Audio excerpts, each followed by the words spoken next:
Let's see.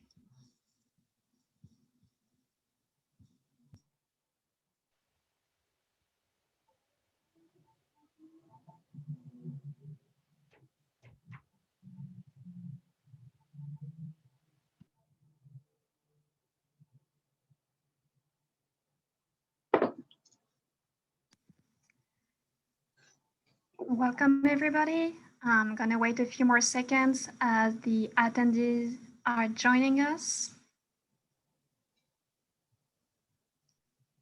But if you wanted to be at the CubeSat Developers Workshop Day 2, you are at the right place.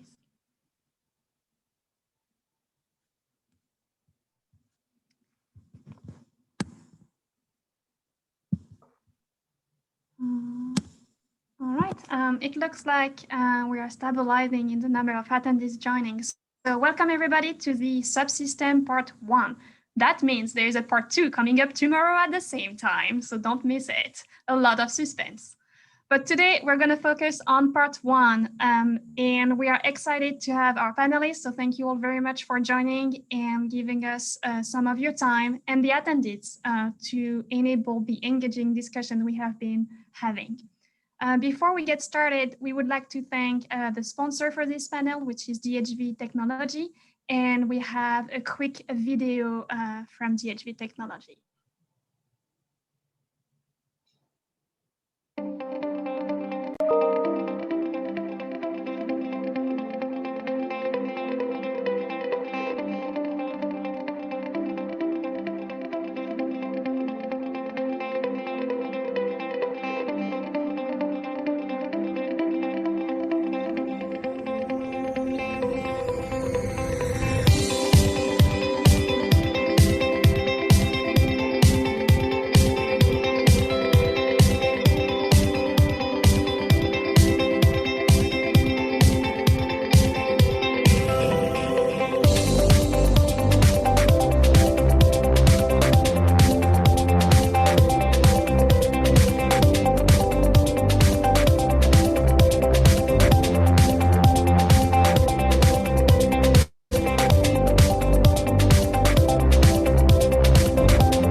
Great. Thank you again, DHV Technology, for sponsoring this panel. So now I would like to introduce our moderator for this panel, Mr. Dave Pignatelli. Dave has been research staff in the Cal Poly CubeSat lab since 2014. His area of expertise includes standards, launch integration of CubeSat rapture missions, environmental testing, and research, including development of a CubeSat vibration isolation system, and CubeSat mission development and management. Sorry. With that, Dave, I'll end it to you. I cannot speak today. I'll handle it to you. Thank you, Pauline. Thank you. So yes, this is the Subsystems live Q&A panel at the CubeSat Developers Workshop, and we have a great set of panelists here today. So I'll just get started by introducing the first one, and that is Pamela Clark.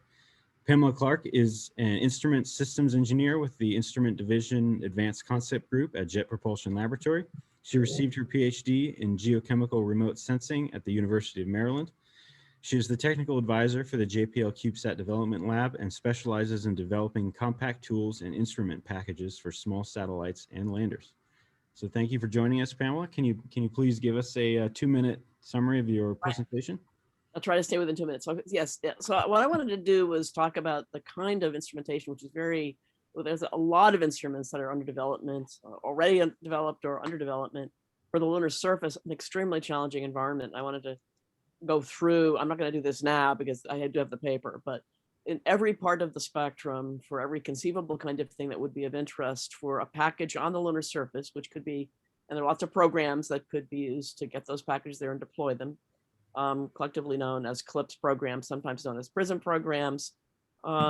And these are not all tiny packages. Some of them are certainly CubeSat dimensions, but they can operate basically on a lander or a rover and give us all kinds of information, not only on lunar volatiles, which is a hot topic right now, but on the origin of the lunar surface, lunar geology, lunar chemistry, the nature of the interior, questions that can give us information not only on the origin of the moon, but on the Earth-Moon system and on the solar system itself. So very broad ranging. And what I did in the talk, basically to talk about these instruments in groups of instruments, properties of the lunar surface, exospheric species characterization, subsurface resources, deep internal structure, and propose several rovers that could be used, to deploy stationary stations.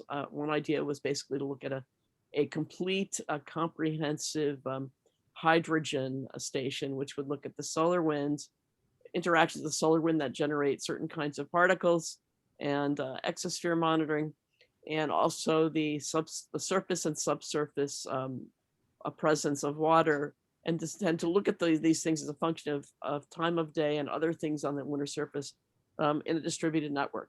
So rovers could be used to put a distributed network. You don't have to land everywhere you want to have a station. And depending on the nature of the rover, they can be close or far apart. Rovers that can be used to explore polar volatiles, go into permanently shadowed regions. They're under development right now. People are talking about them, that can survive extremely cold places for very long periods of time. And you can think of these as vehicles to get packages of yours to the lunar surface. So the rovers themselves might not be tiny, the ones that have to survive lunar night. They can take very small packages and the opportunities to fly things. And then one of the things that's made this possible is a great deal of innovation in thermal design over the last 5 or 10 years. A lot of it being pushed really by the needs for CubeSats, where there are major challenges for normally anyway, for operating things with twice the density of a normal spacecraft in terms of dissipation of heat. And so there are all kinds of technologies, some of them at JPL, some of them involving the use of new kinds of materials, as well as greatly advanced, more efficient heat pipes and things of that nature that will allow survival during lunar night. The big thing is 2 weeks of survival at, like something around 50 to 100K is very challenging. So much more optimistic than I would have been 10 years ago about what could be possible for a very small package sitting on a rover that could operate even during lunar night. And this is the cool thing. Not, even if it's a limited duty cycle, at least some of the time during lunar night, you'd like to get observations of all kinds. The other thing I put in my paper is a great deal of information in terms of references on where you can find more material on a lot of these instruments and concepts that are under development. That 2 minutes? Is it longer than that? That'll work. Thank you, Pamela. It was a fascinating collection of instruments that you were discussing in your presentation. A few of the instruments you noted had flight heritage, such as the Fluxgate magnetometer that flew on Elfin, and then you were discussing instruments like the multispectral microimager that had a slightly lower TRL that could benefit from flight heritage. That's one of the coolest things, because the concept of being able to get down to the tens of microns level or lower and actually seeing the particles in the regolith and characterizing it, all kinds of information you can get, even just in the visual part of the spectrum when you can do that. Yeah. So some of these instruments would fit on like a 3U, and some looked like they'd be a little bigger, 6U, 12U. Do you anticipate a significant need for CubeSat test beds to raise the TRL on some of these instruments? Well, I think yes, the idea of a CubeSat test bed, a place where you can actually test under simulated environmental conditions. And I'm thinking that for standalone instruments that you want to operate during lunar night, with all the current advances in thermal technology, we're talking about something probably more on the size of like 12U than 6U. And by the way, that's true for, or I would say after, Lunar Ice Cube experience, that we would have had a heck of a lot easier time if we were trying to deal with a 12U rather than a 6U Mhm. for the reasons that I mentioned. But we also, we could have taken advantage, but we couldn't at the time because we were selected in 2015, of a lot of the innovations that have occurred over the last 5 years. So the Yeah. combination of the innovations and going to a slightly larger size, I still like I like the CubeSat concept. I'm not so concerned about the exact dimensions.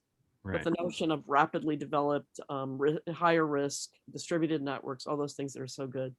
And the lunar surface, cislunar space will give us opportunities to do these things. And we've got the instruments under development to do that. Yeah. Great. Great. So in general, what are some of the more, like we talked about thermal already, and I know Dr. Yendler is going to get into that a little bit more later. But what might other stringent subsystem requirements be that are currently limiting factors for satellites and small sat and CubeSat developers?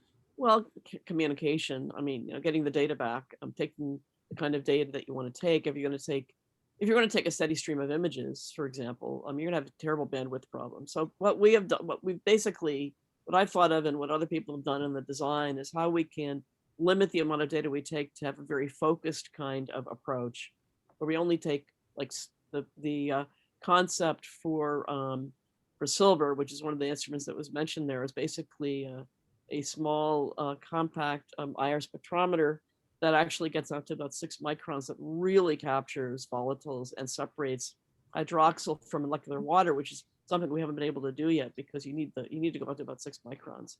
And it takes advantage of the newer IR detectors, which can operate at much higher temperatures with the same kind of sensitivity that they had before. And it's on a gimbal, so that it can look at a very wide swath and only turn on maybe several times a day to take a snapshot. You can see what's going on as a function of temperature and illumination. And when you can do that, you can get a much better handle on the water cycle on the moon. It's driving it. And you add a couple of other instruments to that to sort of look at a comprehensive picture of what's going on with the solar wind's interaction with the surface. It's producing it could be producing water along with other kinds of charged particles because of interaction, or neutrals because of interaction with the lunar surface. And you monitor the entire cycle basically in one place. You do that in a lot of places. When you have 10 stations that are distributed all over the moon, you really get a much better idea that allows you to model the lunar environment. So the notion of being able to get to a lot of places with small packages, I think, really enhances the kind of science and resource prospecting we can do. And that's ultimately what's driving a lot of this, the potential for resources for use, either in other exploration or by people that are actually living on the moon, to make it sustainable. Yeah, no, that's great. Cool.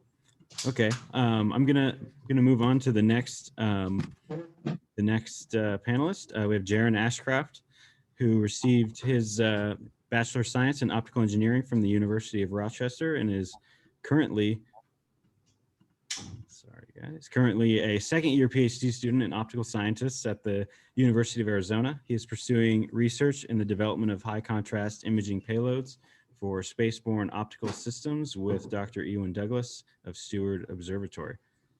So thank you for joining us, Jaren. Can you share a 2-minute summary of your presentation, please? Certainly, and thank you for having me. So yeah, as you said, I work with Dr. Ewan Douglas at the UA Space Astrophysics Laboratory, and the name of the game of what we want to do is to develop high-performance optical payloads for small sats, CubeSats, put them into space. And the presentation I gave to this workshop is largely focused on targeting these 2 problems. And the first one is that optical resolution in CubeSat payloads is volume limited. You can only fit so big of a mirror inside of a CubeSat, and that really drives your optical resolution. And the second problem is that keeping the optics aligned is really challenging, and keeping your pointing on track is really challenging. And so our project, the Versatile CubeSat Telescope, is trying to take advantage of 2 new emerging technologies to enable higher performance CubeSats. The first is the capacity to have larger entrance pupil diameters, larger primary mirrors, enabled by new diamond terminating technology that's coming out of university in South Korea. And then the second technology is these MEMS, not deformable mirror devices, fast steering mirrors to help keep your pointing aligned, so that we can develop really high performance 4 optics that are standardized and well characterized to better enable research payloads to, whatever group wants to put their system in space, right? So we created these, the presentation I gave focuses on a kind of trade study and then development of one of the designs, going for one more typical telescope, a Cassegrain type telescope that those of you who may be amateur astronomers are familiar with. And then one that takes advantage of the expertise here. We have the Wide College of Optical Sciences using freeform optics. We looked at the sensitivity analysis, determined one to be less sensitive and a little easier to align and build, and then moved forward with the mechanical development of an optical telescope assembly of that. The end game for this is to build it in lab, which is something that we're hoping happens soon, right? Sort of spring, summer, fall kind of timeline, and ultimately start developing kind of like a versatile CubeSat telescope testbed in our labs here at the University of Arizona. Cool. Thank you. Yeah, that looks like an amazing advancement in optical capability for all small satellites, especially CubeSats. I'm curious, could you elaborate on a CubeSat bus specification that would be required to take advantage of the optical resolution that's enabled by this technology? So CubeSat bus is like the size in U, right? It's so we designed this to be constrained, the payload to be constrained within like 3U if you include a 1U research payload. So the OTA is 2U. Okay. So I guess I meant in specifically in terms of pointing capability and then any other additional, like vibration damping technology or anything like that. Oh, I'm not I guess too familiar with the specifications on those for CubeSat buses, but I guess we are doing some mechanical analysis for our OTA on constraining the vibrations that happen and how they misalign our optics, and that's sort of something that's ongoing with this project. Cool. Are there currently any prospects in the works to demonstrate this technology? Yeah, so sorry. No, go ahead. Thanks. It's so right now, like I said, we're trying to develop this technology in the lab and just test the front end. But we're working with groups like the one at MIT, our collaborators across the nation, to develop this for like more specific implementations that I don't think I can go into now, but it involves the putting in the active optics, the fast steering mirrors, and testing the capabilities of that to do some laser propagation to both sort of coming in and then projecting out of the CubeSat. Yeah, cool. Yeah, that's fascinating. Awesome. Thanks. Okay, thank you. So I'll move on to our next panelist. So we have Edmund Burke here. Edmund is the founder and president of Space Information Laboratories. SIL is a small business with flight heritage specializing in power and flight termination systems for missiles and spacecraft. And we also have Tim Anderson with us as well, who will be providing our first summary of the presentation. Greetings. So we really wanted to do sort of a technology overview and sort of update the industry and sort of the state of the art and give the CubeSat community some things to consider as they approach radiation hardened power systems and design for cislunar space. We've got a lot of partners that we've worked with. We've tested a lot of our technology, and so in sort of developing this presentation, one thing we sussed out is that polar orbits give us a lot of opportunity to test what life is like beyond the Van Allen belts because of the shape of the Van Allen belts. So we wanted the industry to pay attention to that and kind of consider proving out a lot of your missions for lunar missions and maybe even Mars missions in polar orbits, because you'll get some similar radiation profiles. The other things we touched on is we wanted to talk about sort of what goes into emerging battery design considerations. We're starting to encounter a lot of requirements with high charge and high discharge rates. And what we're finding is our commercial and DoD partners are sort of busting the limits of the 18650 approach and need to charge faster to get more life out of the battery, and then need to discharge faster because of the nature of their payloads, especially when you get into things like synthetic aperture radars is a big thing. So a lot of higher current motors and electric propulsion systems are now demanding a lot more current from the batteries that the 18650s with their higher internal resistance just can't handle anymore.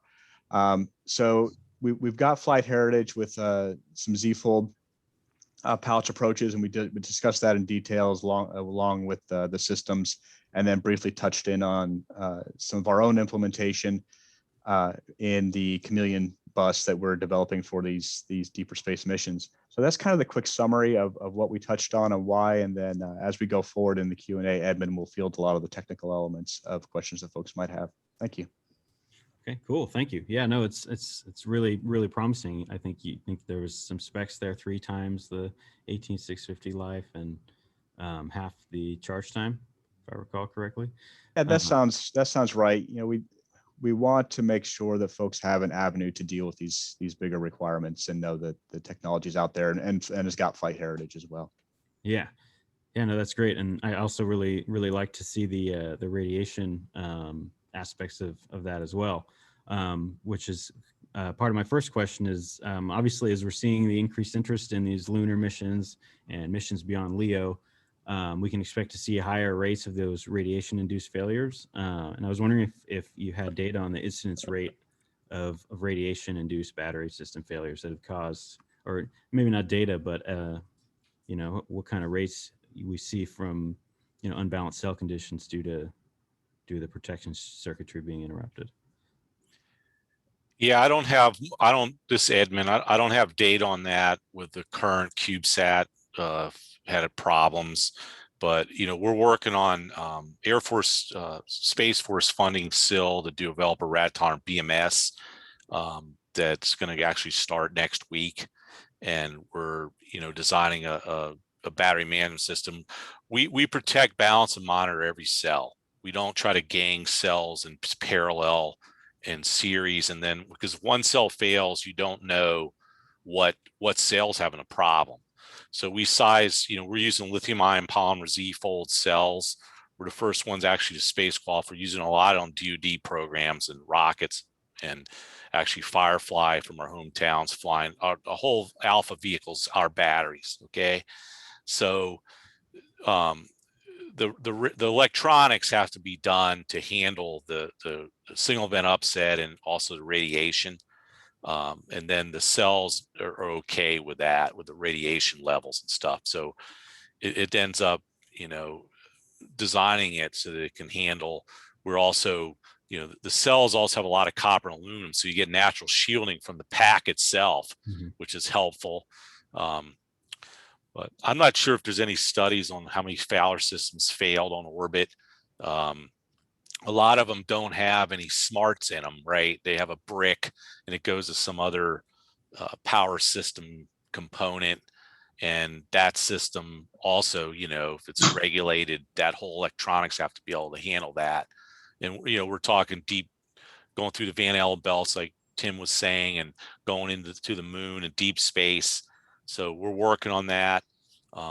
Also on our Chameleon bus side, we're focused on a very high reliable bus that can work in those environments. And we're trying to do it as least expensive. As you know, 300K rad parts, they're like diamond gold rings, right? $20,000, $50,000 a chip. Yeah. And there's a lot of alternatives now to that we can do if we do it smartly and with some shielding and get the job done without breaking the bank. So that's a little bit. Right. Yeah. Have you looked at trading between, shielding these individual systems versus trying to keep the entire spacecraft shielded for its transfer before being deployed to the on-mission site? Yeah, I mean, the spot shielding is important inside the vehicle, I think, to spot shield the ones that are sensitive. Obviously the brain of the spacecraft. If the brain can't handle it, then the trick of the brain can handle and rebooting all the subsystems. That's the lower cost way to reboot them. and get them back going, and hopefully they don't have a single event burnout in some piece of electronics in that subsystem. Then, you know, but if your brain can't handle that and it has a problem, then obviously you can't even do that, right? Mhm. The C&DH system. So, you know, copper's a really inexpensive way to do it. Copper's pretty good compared to even, you know, lead's the best of shielding, but copper's there. So that's an idea. We actually use that some spot shield. The nice thing about cells are there are a lot of copper and aluminum, the plates. Mhm. So Cool. Thanks. That's great. Glad to hear that. I guess we'll move on to the last panelist before we open up to the attendee Q&A. So next up, we have Dr. Boris Yendler, who is working in area of thermal control systems for small sats. He was involved in many projects, including but not limited to Lunar Ice Cube, development of a 1 kilowatt waste heat rejection system. He is also teaching class satellite thermal control systems in a number of universities. So thank you for being with us, Dr. Yendler. And would you like to provide a 2-minute summary of your presentation? I will try. Actually, thermal system is the most underappreciated system of the CubeSat. It's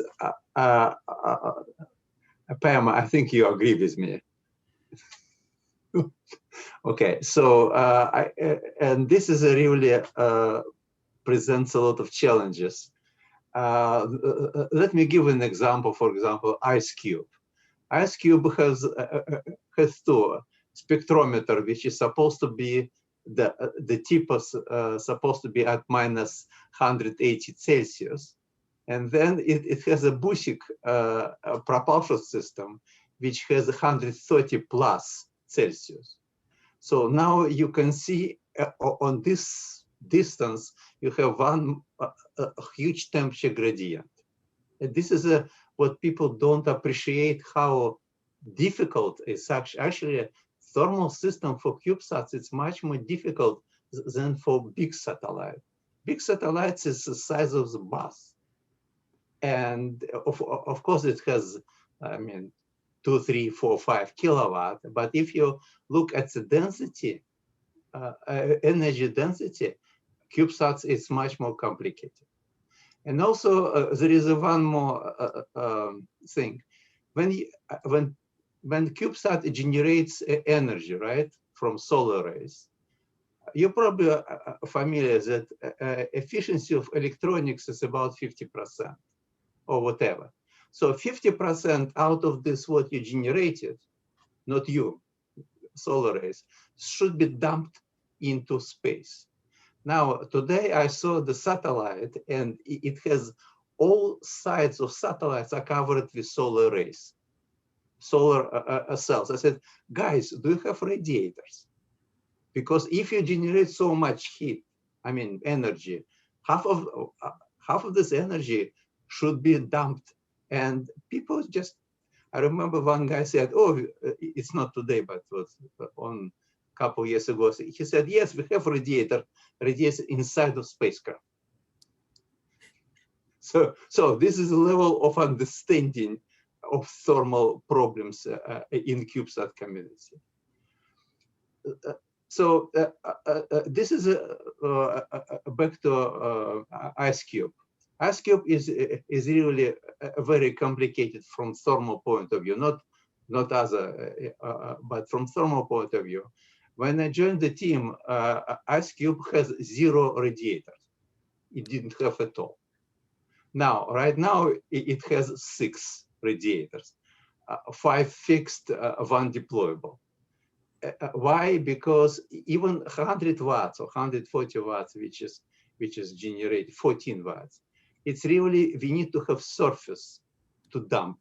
Otherwise, the temperature of what people don't appreciate, if you don't have radiator, the temperature of the spacecraft will go up. Actually, you can do omelet because at some portions of spacecraft, it could be 140, I mean, it could be about over 100 degrees Celsius.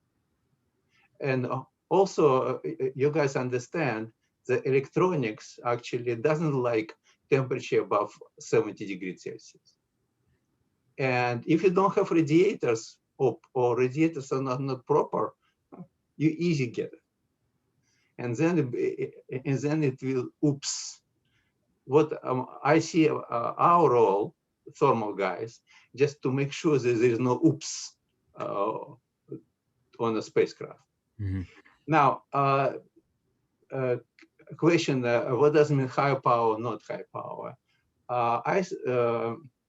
Lunar Ice Cube, as I said, is about 100 watts at one point. By the way, this is another complication in this ice cube, because it was exposed in its long transit to moon and then orbit of, around moon, and it's different environment. And different environment means that a thermal system should be flexible enough in order to make sure that there is no oops. The temperature of all components are in the range, right? This is the first. Second, as I said, the surface of 6U not enough in order to dump the heat at reasonable temperature. So then you need to do a lot of pushing and shafting, etc. In order to make sure that you dump the heat. And the third, you have different vendors, and these different vendors bring different instruments, which has completely different requirements. And the problem is they don't talk to each other. So it means, think about it, that IceCube, it doesn't matter. Any spacecraft is a boat, and you have a lot of passengers in the boat. So if one of started to rock the boat, everybody goes well. Mm-hmm. So this is what my sort of spiel. So what I would suggest, this is what lessons to learn. When you really have different vendors, you need to build the thermal model of spacecraft before you start the design, because to make sure that they don't kill each other, essentially. Yes. And this is because typically what's done, we build the satellite. Hey, Boris, can you do a thermal model? Which, when satellite is almost done, right? Yeah. Okay. So anyway, go thermal, guys. Yeah. Yeah. And I think it's ironic because it's just a critical issue, and I think a lot of, especially the newer CubeSat teams, definitely overlook thermal analysis and modeling much more than they should. But it sounds like you had an excellent solution to address the problem with the 6 radiators and trying to get all the different temperatures and everything.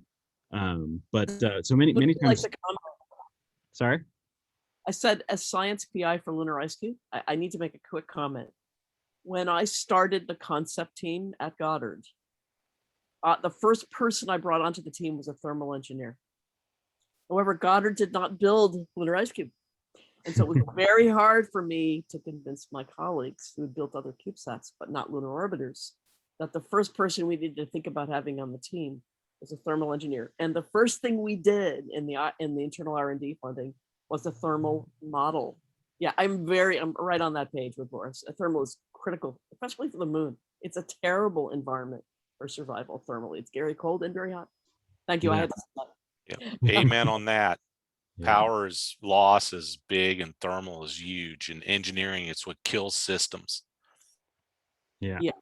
And you're right. You have to have a systems approach. So it has to be thought of by the systems engineer as a very important critical piece in perspective, And so not all systems engineers working on CubeSats have had that experience yet. So they wouldn't necessarily know how bad the moon is. But if you have worked on the moon, you know. Right. And then of course, if you have a high resolution optical system, like we just heard about from Jaren, then that even complicates the problem farther.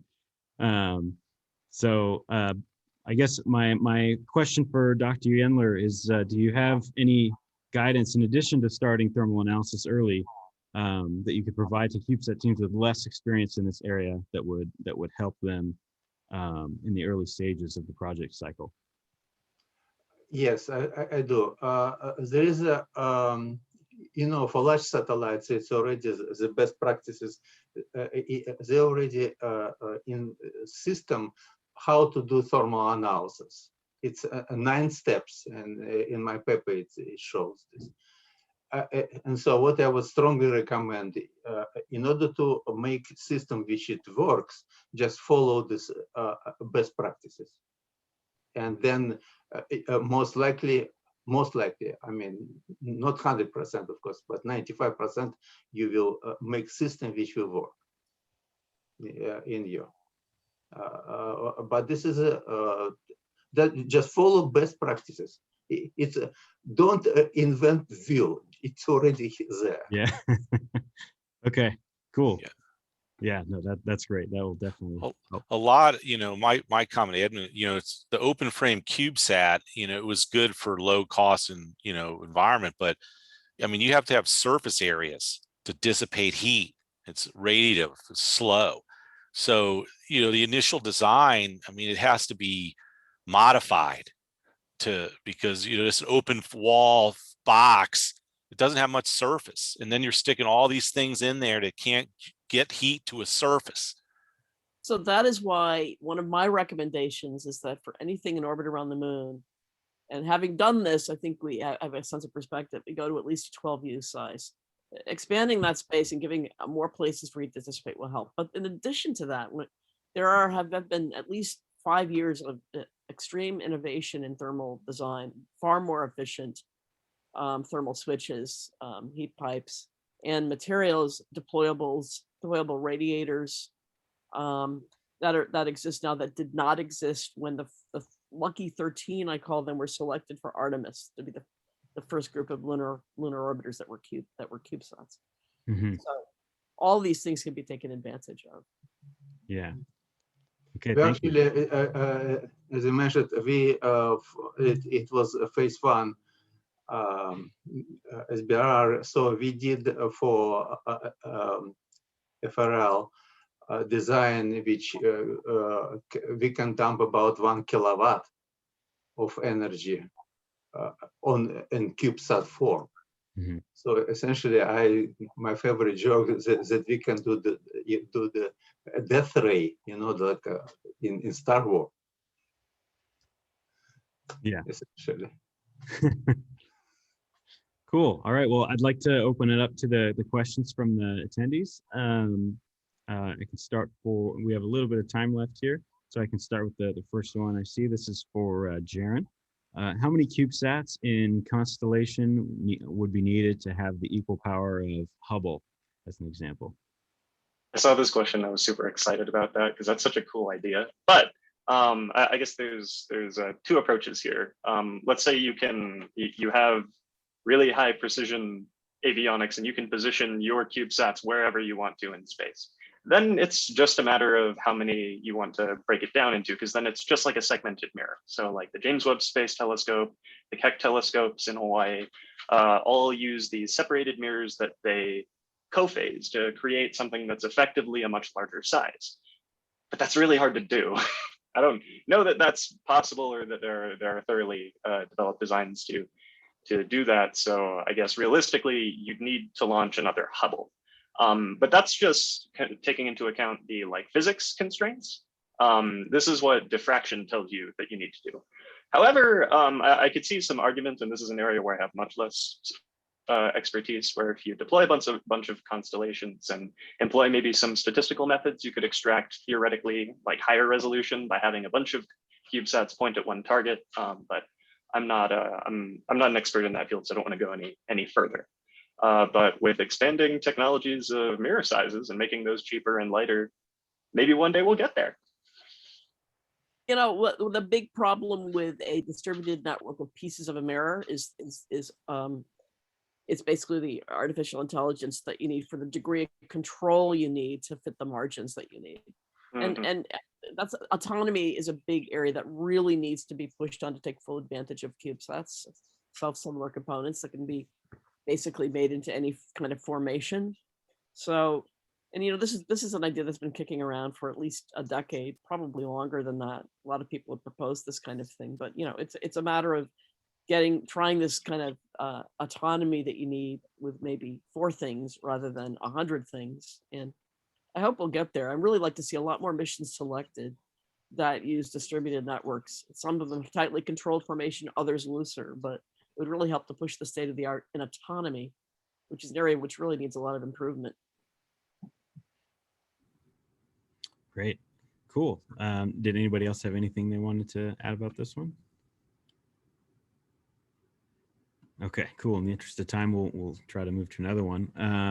All right, this is also for you, Jaren. Would you think foldable mirrors would be a viable option to expand the capabilities of CubeSats?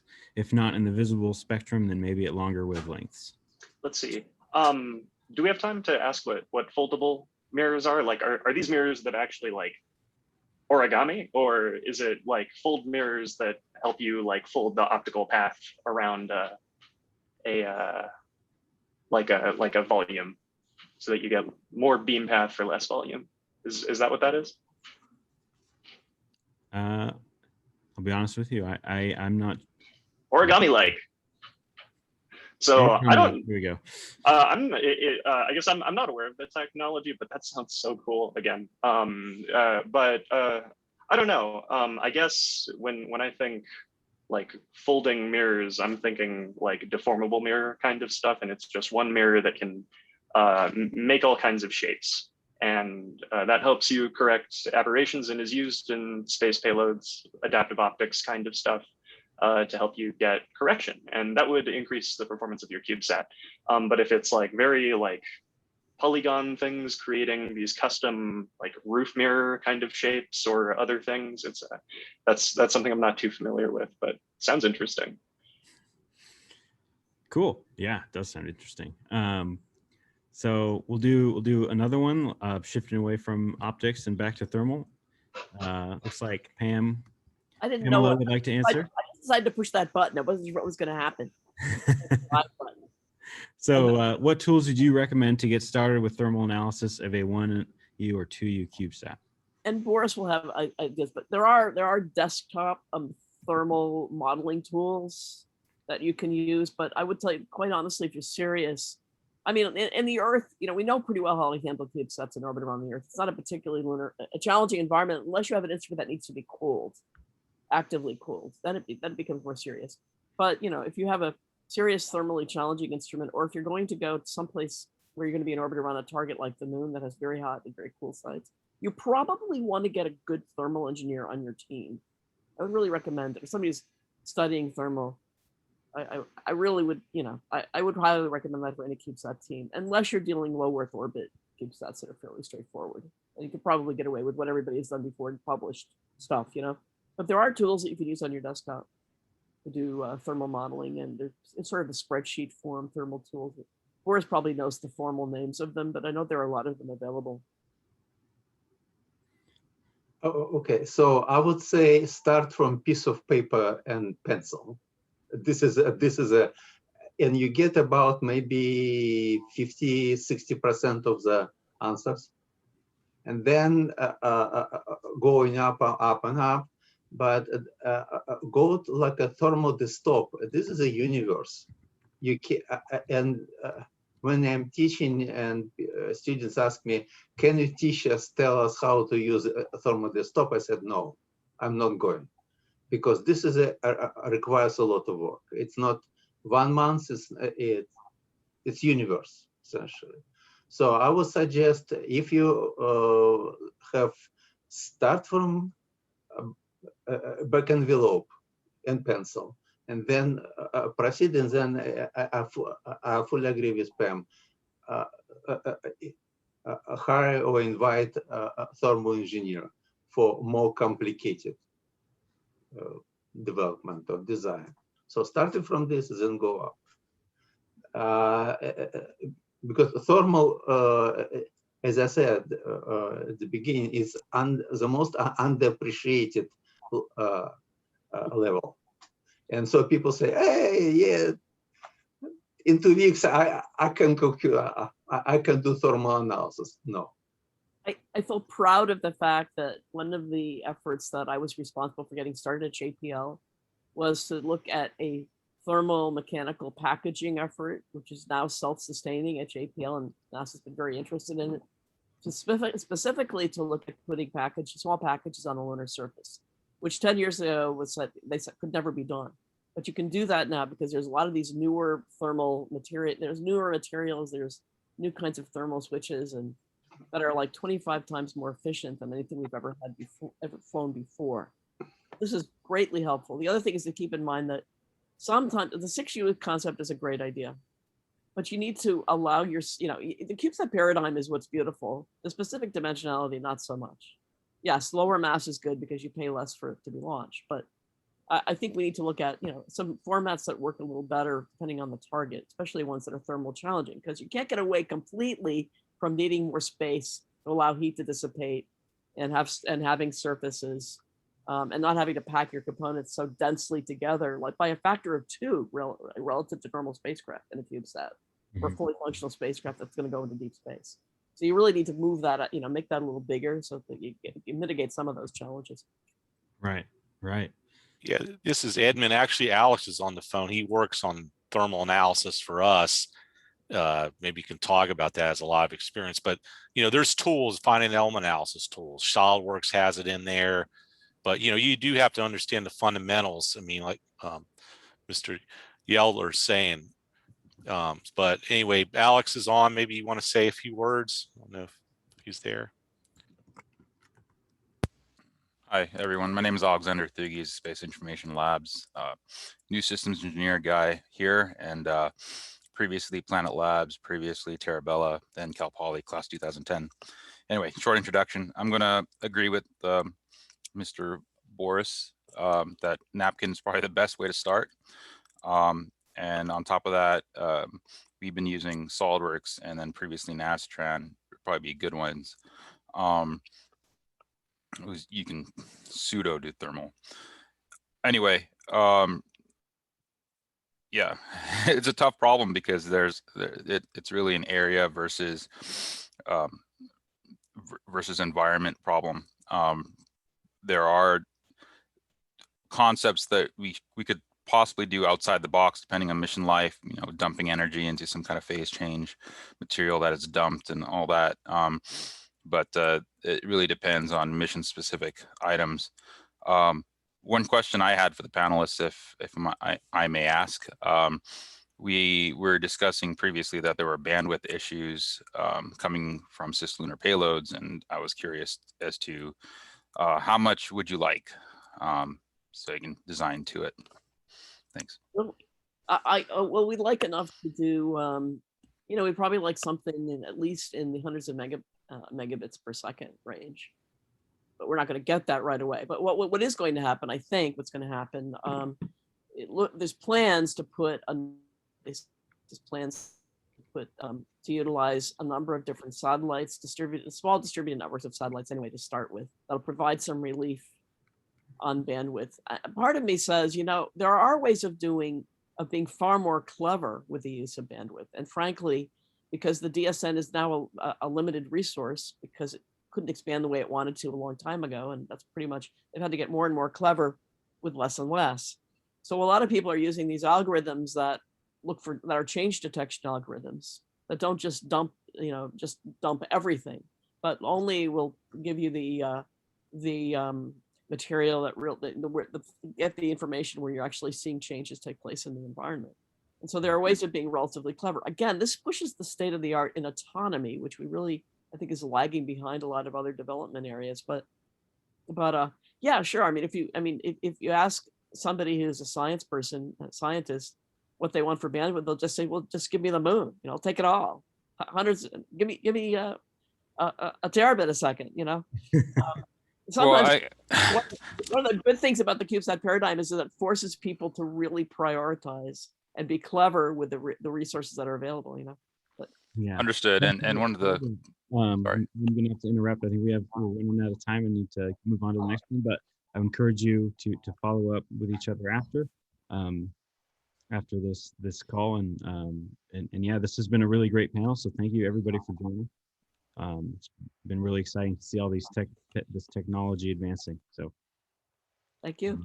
and with that, I wanted to kick it back to Pauline.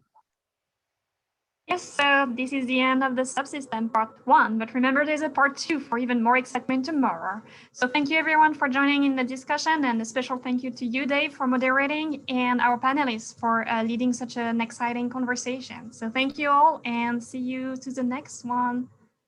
Digital engineering for today. All right, thank you. Thank you for having us. Thanks. Thank you very much.